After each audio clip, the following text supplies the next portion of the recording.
Halo semuanya. Ya, jumpa dengan saya William Lee di podcast saya. Kali ini saya akan membahas mengenai dunia saham. Kenapa saya membahas dunia saham? Ya karena belakangan ini terjadi euforia besar-besaran di dunia saham atau di dunia pasar modal. Dikarenakan pasar modal kita IHSG bulan November kemarin ini terjadi kenaikan yang sangat signifikan, sekitar kurang lebih 9,4% ya.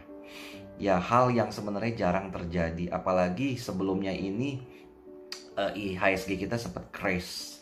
Dimulai start dari di bulan 3 Maret dikarenakan terkena dampak dari pandemi COVID-19.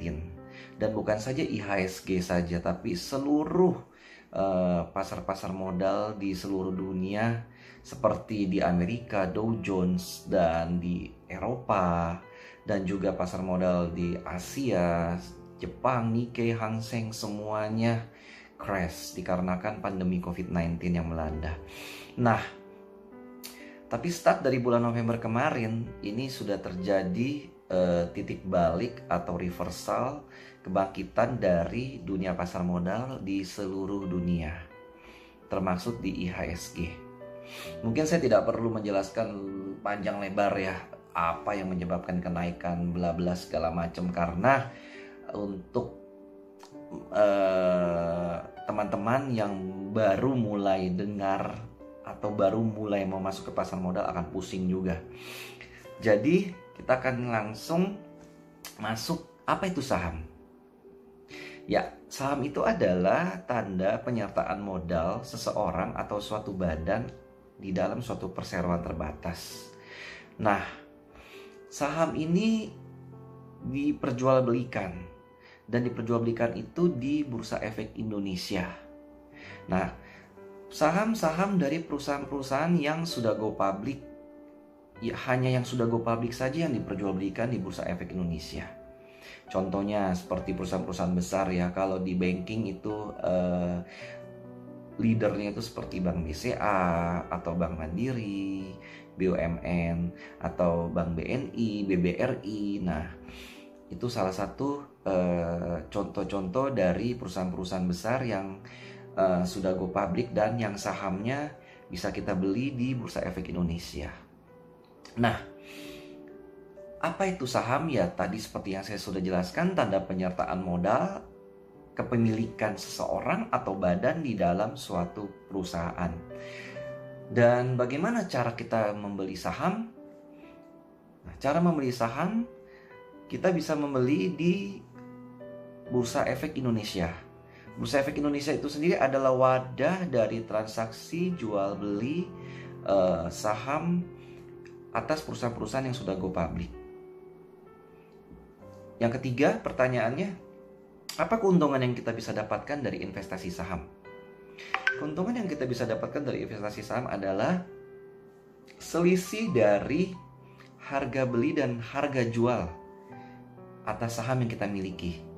Contoh, kita membeli saham BBCA lah ya, Bank BCA di harga 30.000. Nah, dan setelah kita beli, harga saham BBCA mengalami kenaikan menjadi 30.100.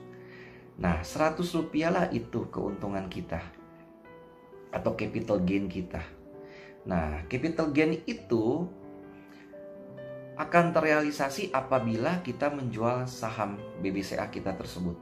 Selama kita belum menjual saham BBCA kita tersebut, maka capital gain itu tetap ada di portofolio kita, tetapi masih dalam unrealized profit. Dan unrealized profit itu masih fluktuasi, jadi akan berubah sewaktu-waktu mengikuti harga dari saham BBCA yang berlaku di pasar modal. Ya, nah kalau ada capital gain atau keuntungan, maka juga ada sebaliknya, yaitu capital loss atau kerugian. Nah, kerugian itu terjadi, sebaliknya dari yang tadi saya sudah jelaskan. Jadi kita beli saham BBCA, let's say di 30.000. Ternyata pada saat kita beli, harga saham BBCA turun menjadi 29.900. Maka selisih 100 perak itu adalah capital loss kita.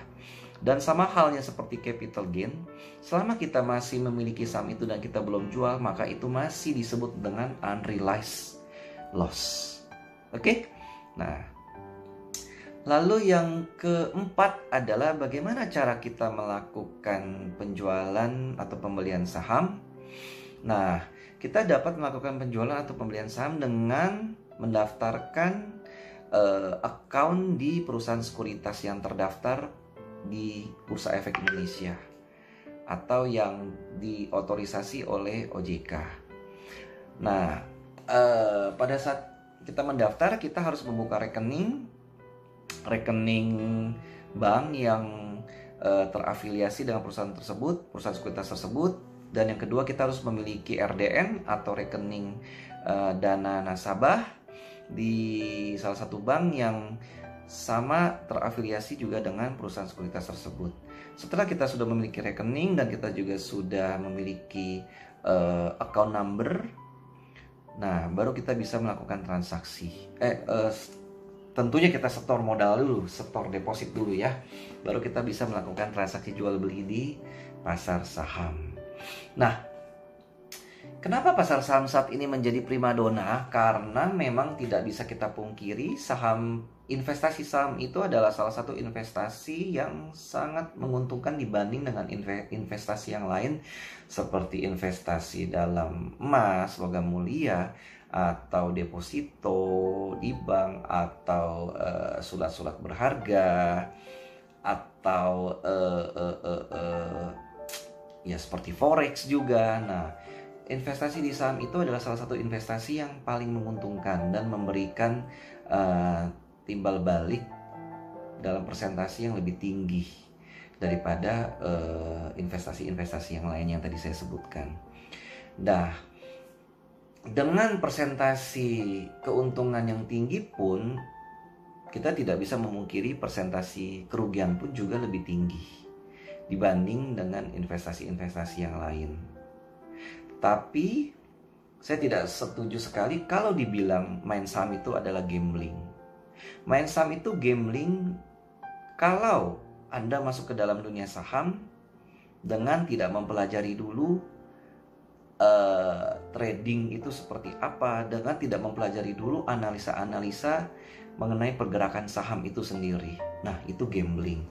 Nah, jadi begini, analoginya kita main saham itu atau trading saham itu sama seperti kita punya bisnis konvensional. Contoh, apabila Anda ingin membuka satu toko elektronik, ya, let's say kita bilang toko TV.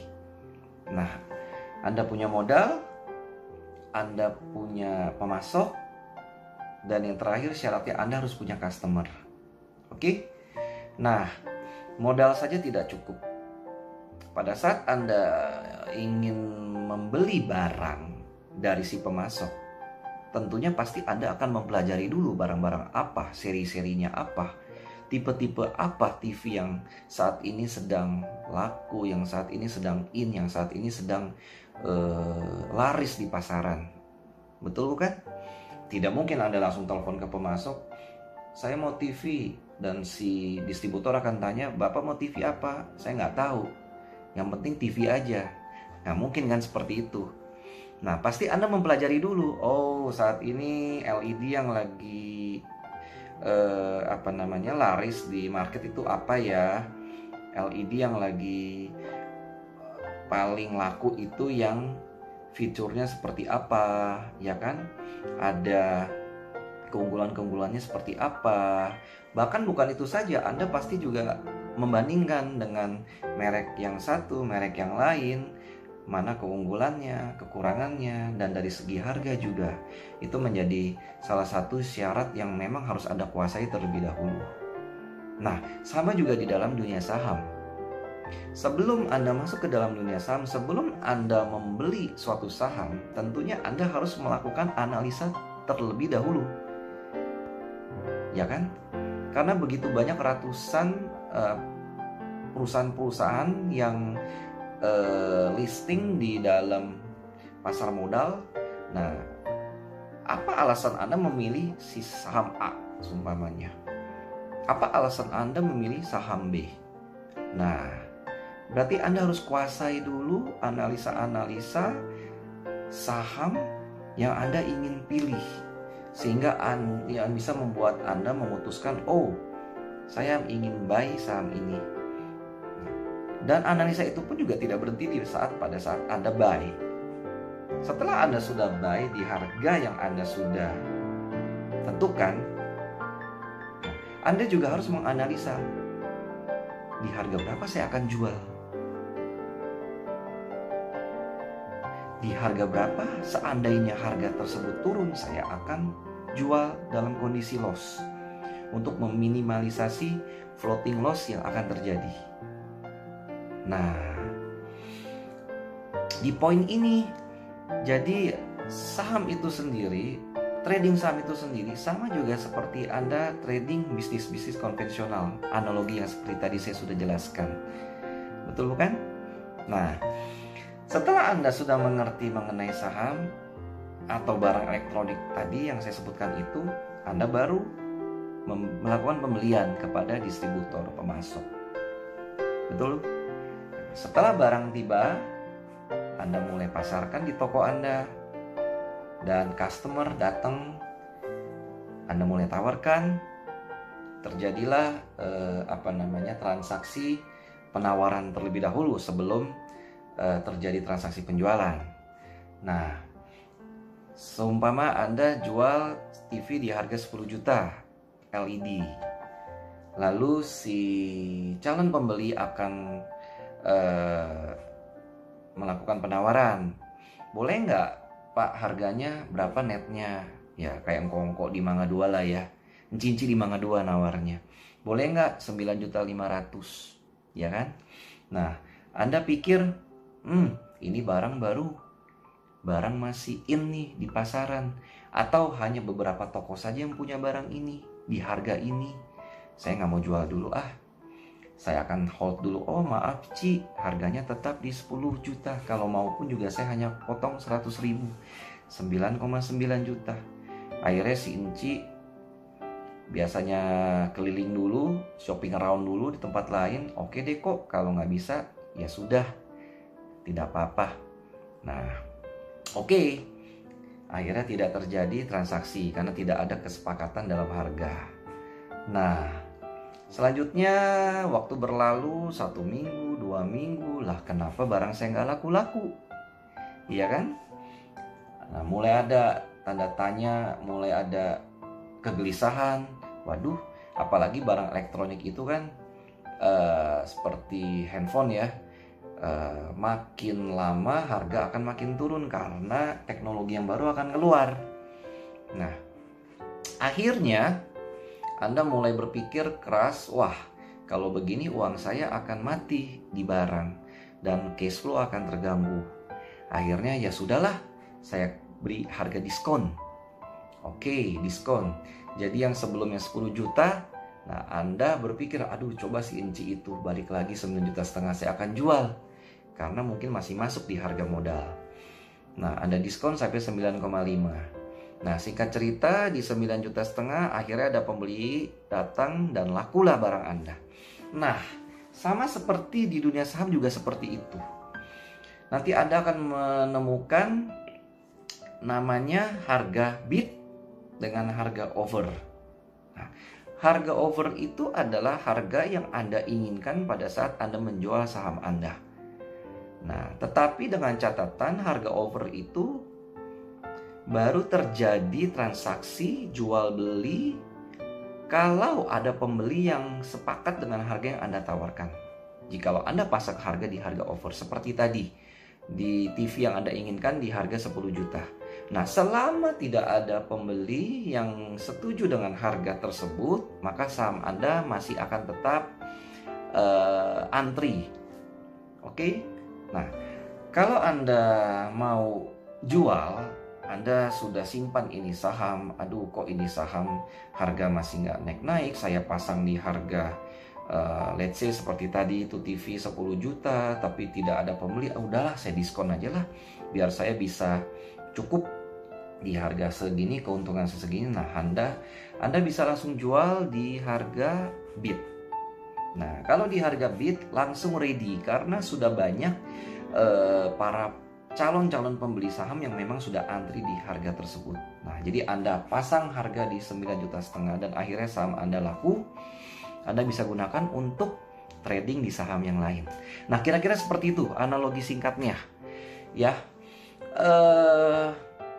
Selanjutnya, seperti tadi yang saya sudah tekankan, banyak sekali saya temui bahkan teman-teman saya khususnya yang masuk ke dalam dunia pasar modal tanpa mempelajari analisa-analisa trading dalam dunia saham tersebut. Ketika saya tanya, alasan bro apa beli saham ini? Feeling aja katanya. Oh begitu, berarti analisanya itu berdasarkan feelingmologi. Nah, feelingmologi itu mungkin lebih ke faktor luck, hoki. Nah, orang hoki memang lebih beruntung, lebih menang daripada orang pintar. Tapi hoki itu tidak akan terjadi terus-menerus, ya kan? Nah, jadi modal utama jikalau Anda berminat masuk ke dalam dunia saham, saran saya Anda pelajari dulu analisa-analisa di dalam dunia saham. Secara garis besar, analisa dalam dunia saham itu terbagi menjadi 3. Yang pertama adalah analisa teknikal. Apa itu analisa teknikal? Analisa teknikal itu adalah analisa yang digunakan untuk memprediksi harga di masa depan dengan mempelajari harga saham tersebut di masa lalunya. Jadi contohnya Anda ingin memprediksi saham BBCA. Ini kira-kira saham BBCA akan naik gak ya kalau saya beli sekarang? Nah, Anda akan mempelajari tren dari saham BBCA tersebut di masa lampau. Apakah trennya itu saat ini sedang naik atau bullish, ataukah trennya itu sedang sideways, tidak kemana-mana, masih di mendatar grafiknya, ataukah saham tersebut sedang bearish atau turun grafiknya. Dalam analisa teknikal banyak sekali metode-metode yang digunakan, yang diciptakan oleh para trader-trader profesional dari zaman dulu sampai dengan zaman sekarang. Nanti kita akan bahas di podcast selanjutnya. Nah, yang kedua adalah analisa fundamental. Nah, analisa fundamental ini sama analisa yang digunakan untuk memprediksi harga suatu saham dengan mempelajari kondisi dari fundamental atau laporan keuangan perusahaan tersebut. Bagaimana kita mempelajarinya? Kita bisa lihat dari rasio-rasio keuangan di dalam perusahaan tersebut. Nah, for your information, untuk setiap perusahaan-perusahaan yang sudah IPO, yang sudah listing di Bursa Efek Indonesia, itu kita bisa lihat semua data-data keuangannya seperti income statement, laporan keuangan, atau laporan cash flow, atau balance sheet, neraca, laporan perubahan modal, dan semuanya rasio-rasio keuangan seperti price earning ratio, price to book value, nilai bukunya, dan semuanya sampai dengan rasio-rasio debt equity ratio. Kita bisa lihat di mana kita bisa lihat banyak sekali website-website yang terafiliasi dengan Bursa Efek Indonesia, di mana semua data-data tersebut bisa kita ambil, bisa kita lihat. Nah, itu yang dilakukan oleh para trader-trader yang berbasis analisa fundamental. Nah, nanti saya juga akan bahas lagi di podcast selanjutnya. Yang ketiga adalah analisa bandarmologi. Nah, analisa ini adalah analisa yang paling baru dibanding dua analisa sebelumnya. Apa itu analisa bandarmologi? Nah, di dalam dunia pasar modal itu terdapat yang namanya bandar, atau kita bisa sebut bahasa kerennya market maker. Mereka para big fund yang memiliki dana atau sumber daya modal yang besar. Dan tidak bisa kita pungkiri juga kalau setiap saham itu digerakkan oleh bandar, khususnya saham-saham yang liquid. Nah, jadi saham-saham itu memang bukan saja di IHSG, tapi di seluruh pasar modal di dunia memang harus digerakkan oleh market maker. Karena jikalau satu saham walaupun fundamentalnya bagus, tapi tidak ada bandar yang gerakin harganya, maka saham itu tidak akan diminati oleh investor atau trader, karena saham itu harganya segitu-segitu aja dan tidak volatile, diem aja di situ gitu loh. Jadi seumpamanya harganya dia IPO pertama kali listing itu di harga 1000. Nah, pergerakannya di 1000 aja flat. Siapa yang mau investasi? Ya kan? Nah, jadi memang market maker itu dibutuhkan. Nah, apa itu analisa bandarmologi? Analisa yang juga sama untuk memprediksi harga saham ke depan dengan mempelajari pergerakan movement dari bandar tersebut, market maker tersebut. Jadi intinya kita mengikuti atau memegang prinsip follow the giant. Kalau bandar masuk di saham A, akumulasi di saham A, kita pelajari dan kita ikut masuk di situ. Nah, pada saat bandar mendistribusi atau membuang suatu saham, kita juga jual saham yang kita sudah punya itu. Nah, dan kita taking profit. Realisasikan profit yang kita sudah ada. Nah, kira-kira seperti itu teman-teman semuanya. Mungkin cukup, karena kalau terlalu banyak nanti Anda juga pusing.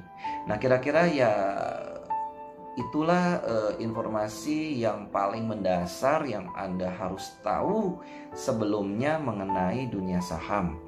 Nah, ikuti lagi podcast saya selanjutnya untuk membahas lebih dalam lagi mengenai analisa-analisa baik teknikal, fundamental, ataupun bandarmologi di dalam dunia saham. Oke, salam cuan.